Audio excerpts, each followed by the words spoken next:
နိဖာမီပွဲကိုဖစ်မဖီယာမရဲ့နာမည်ကတော့မီတာရန်ရှီအန်ကိုပဲဖြစ်ပါတယ်ဒုတိယဖာမီပွဲလုံးမဲ့နေရာကိုတော့ TGTS တစ်တော်လို့ခေါ်ပါတယ်ဒီထဲမှာကတားရဲ့တက်လိပ်ဖန်ဘောက်ဖုံနဲ့ဖိတ်ရှိတဲ့ကောင်တွေအများကြီးရှိပါတယ်ဖာမီပွဲဖြစ်မဲ့လူတွေကကောက်ကင်နဲ့မြေပြီးဖြိုရဲဖာလေးနှစ်ခုကိုရမှာဖြစ်ပြီးတော့အလေကတိုင်ကြီးကိုသွားရမှာဖြစ်ပါတယ်အတိမှာကတယောက်တည်းဝါလို့ရှိရင်လည်းမရတယ်လို့ငါရဲ့အချိန်ပြီးတော့မှမို့လို့လဲသွားရမှာဖြစ်ပြီးဖာလေးနှစ်ခုလုံးမပါရင်လဲဖာမီပွဲကြာမှာဖြစ်ပါတယ်ရှီဖူတူရီထဲမှာတစ်ဖွဲ့နဲ့တစ်ဖွဲ့တက်ဖြတ်မဲ့ဖွဲ့တွေလည်းပါတယ်လို့မတိကဖီယာကောင်းတဲ့လူတွေလည်းပါကြမလို့ငါရဲ့ဖူရဲ့အချိန်ကတော်တော်လေးကိုလုံလောက်တဲ့အချိန်ဖြစ်ပါတယ်ချိန်လေးဖာရာနဲ့တခြားဖွဲ့တွေရောနိုင်ဒူရူဖွဲ့ရောဖတ်တင်ဝင်ရောက်လာပါတယ်ခီဘာရူအဖွဲကပထမဆုံးအနေနဲ့ရန်သူတွေကိုနှိမ်နင်းလိုက်ခဲ့ပါတယ်ဒီချိန်မှာပဲတေးပေါက်ပြီးပြန်ထွက်လာတဲ့နိုင်ဒိုကို 5K ကဖတ်တင်ပြီးတော့တိုက်ခိုက်ခဲ့ပါတယ်ဘာဖြစ်လို့လဲဖိုတော့နိုင်ဒိုအတူလို့ထင်နေလို့ပဲဖြစ်ပါတယ်ဘာဖြစ်လို့လဲဖိုတော့နိုင်ဒိုဖမီဖို့မရထိုက်တန်ရမရှိလို့ပဲဖြစ်ပါတယ်ဟုတ်ပါတယ် 5K တင်တယ်လို့ပဲနိုင်ဒိုကအတူဖြစ်နေပြီးတော့နင်ဂျာတယောက်ပြင်သွင်းပြောင်းသွားပါတယ် 5K ကလည်းအချင်းမဟုတ်တော့ကြောင့်မလို့ပြန်တိုက်ခိုက်ရလိုက်ပါတယ်သူတို့တွေလည်းအချင်းချင်းဖကဝတ်တစ်ခုဖီလုံးလိုက်ကြပါတယ်လေပြင်းနေအချိန်မှာပဲရုတ်တရက်တိုက်လာခဲ့ပါတယ်ဖာကူရာနဲ့ 5K ကတော့ဖကဝတ်ကိုပြောလိုက်နိုင်ခဲ့ပါတယ်အဲ့ဒီချိန်နာရူတိုတယောက်ကတော့ရောက်လာခဲ့ပြီးတော့နိုင်ဒိုကဖကဝတ်ကိုပြောချထက်လိုက်ပါတယ်ဒါပေမဲ့ 5K ကနိုင်ဒိုခုနိုင်နဲ့ပြစ်ထက်လိုက်ပါတယ်ဘာဖြစ်လို့လဲဖို့တော့ဖာကူရာကအလိုမေးတဲ့အချိန်မှာ 5K ကနင်ထင်လားနိုင်ဒိုလိုငတုံးကဒီလိုဖကဝတ်အရှိကြီးကိုပြောနိုင်မယ်ထင်လားလို့မေးလိုက်ပါတယ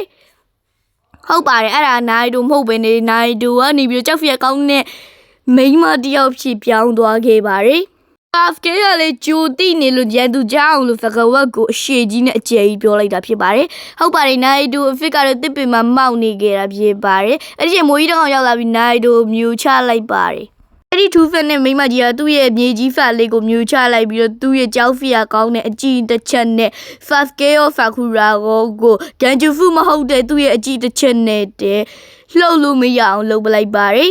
်ဒီထူးဖက်နဲ့မိမရဲ့အကြည့်တစ်ချက်ကသူတို့နှစ်ယောက်ကိုတေဝါရီလိုတော့မှတ်ရပါတယ်။နှစ်ယောက်လုံးလုံးဝလှုပ်လို့မနိုင်ဖြစ်သွားခဲ့ပါတယ်။မွေကြီးရဲ့ပဖက်ထဲမှာလေနိုင်ဒူကအသေးအတန်ကျုံနေခဲ့ပါတယ်။အကောင်လုံးအသေးရဲ့အချိန်မှာသူတို့ရဲ့ရင်အတိတ်တွေကိုပြန်ပြီးတော့မြင်အောင်ကြပါတယ်။အဲ့လိုမျိုးပဲနိုင်ဒူကလည်းသူရင်ဖြစ်ခဲ့တဲ့ဟာတွေကိုမြင်အောင်နေခဲ့ပါတယ်။နိုင်ဒူလည်းမွေကြီးတဲ့သူ့ရဲ့ကိုပါရှယ်လိုကလုံးဂျီဖစ်ကိုတုံးလိုက်ပြီးတော့ထွက်လာခဲ့လိုက်ပါတယ်။5K ကလည်းညံကောင်းတဲ့လူဖိုရသူ့ရဲ့ကြောက်တရားကိုနာကြီးမှုနဲ့ပဲဖြေဖြောက်လိုက်ပါတယ်ဒီချိန်မှာပဲသူတို့ကိုမွေကြီးတကောင်ကထပ်ပြီးတော့လာတိုက်ခိုက်ပါတယ်အဲ့ဒီမွေကြီးရဲ့အကြည့်တွေကခုနကထူဖက်နဲ့မိန်းမရဲ့အကြည့်တွေနဲ့တူတူပဲဖြစ်နေခဲ့ပါတယ်ဟုတ်ပါတယ်အဲ့ဒီမိန်းမကမွေတွေကနေထွက်လာပြီးကြောက်ဖီယာကောင်းတဲ့သူ့ရဲ့အသွင်ပြင်းနဲ့သူ့ရဲ့မွေလိုမျိုးအမီကြီးနဲ့တစ်ပင်ကိုတွဲရက်လိုက်ပါတယ်အဲ့ဒီမှာပဲအဲ့မိန်းမဖီကိုခုနိုင်ချောင်းကရောက်လာခဲ့ပါတယ်အဲ့ဒါကတော့နိုင်ဒိုဖြစ်ပြီးတော့ဖာခူရာတော့မှနိုင်ဒိုကိုသဘောကျခြင်းသူလိုဖြစ်သွားပါတယ်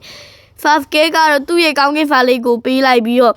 လုံးမလို့ချိန်မှာပဲနိုင်ဒိုက 5K ကိုထိုးပြီးတော့ငါအမြဲတမ်းအားကြခဲ့ရတဲ့ 5K ကဒီလိုမျိုးကောင်းလာဖို့ပြီးတော့ပြောလိုက်ပါတယ်ဒီချိန်မှာပဲ2 fan နဲ့မိန်းမကမွေကြီးတစ်ကောင်ကိုနောက်ထပ်ဖင်ခေါ်လိုက်ပါတယ်အပြင်မှာလဲနင်ဂျာနှစ်ယောက်ကတေဖုန်းနေခဲ့ပါတယ်အဲ့ဒီချိန်အန်ကိုကတော့ဒါကဘဒူးရဲ့ဂျီဖူလေဖူရာကိုတီးနေခဲ့ပါတယ်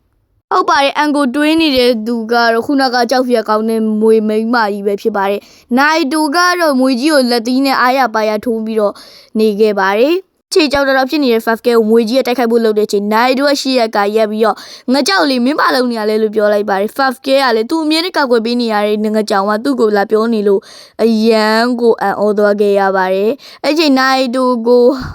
ကြောက်ဖျက်ကောင်းတဲ့မိန်းမကဖမ်းချုပ်ပြီးတော့ကိုမီဖရာတီနဲ့ကြောင့်မလို့ဘာမှပြန်မလုပ်နိုင်အောင်လို့ကိုမီကိုထပ်ပြီးတော့ထိန်ချုပ်လိုက်ပါတယ်ဒီချိန် 5K ကမင်းတငါ့ကိုတက်ချင်ရင်မင်းငကြောက်လေးဖြစ်ရမနေဖို့နဲ့ငါ့ကိုရှင်နိုင်အောင်ဂျိုးဖောက်ဖို့ပြောပါတယ်သူမုံနဲ့သူ့ရဲ့အကိုဖိုရက်လူရဲ့အကြောင်းကိုပြန်တွေးပြီးတော့အိုရိုရှိမာကိုအသေးလေးတိုက်ခိုက်ပါတော့တယ်ကဲလေအဲ့ဒီမိန်းမရဲ့လှုပ်ရှားမှုတွေမြင်နိုင်ဖို့ရှာရင်ကဖွင့်လိုက်ပေမဲ့ဘာမှအထူးမဝင်ခဲ့ပါဘူးဒီချိန် 5K ကသူတို့မျိုးရိုးရဲ့အဓိက foreign in ဖြစ်တဲ့ Fireball Juice ကိုထုတ်တော့လိုက်ပါတယ်အဲ့ဒီမိန်းမရဲ့ရေကိုနီကွာကျသွားတဲ့အချိန်မှာကြောက်ဖျက်ကောင်းစားရယောက်ျားတစ်ယောက်ရဲ့အသွင်အပြင်ကိုပြောင်းသွားခဲ့ပါတယ်အဲ့ဒီမိန်းမသူ့ဖိမရှိတဲ့မြေကြီးဖာလေးကိုပြပြီးတော့မင်းတို့ငါ့ကိုနိုင်မှဒီဖာလေးကိုရမယ်လို့ပြောပြီးတော့သူ့ခေါင်းကြီးရှက်ချင်းရွှေထွက်လာပြီး 5K ရဲ့လေဘင်းကိုကိုက်ထပ်လိုက်ပါတယ်အဲ့ဒီချိန်မှာပဲသူကိုက်လိုက်တဲ့အရာကြီးကဂျိဗာအမှတ်တစ်ခုလိုမျိုးဖြစ်သွားခဲ့ပါတယ်အဲ့ဒီဟာကြီးကတော့ Orochimaru ဆိုတဲ့အဲ့ဒီမိန်းမကြီးရဲ့အမှတ်သားဖြစ်ပါတယ်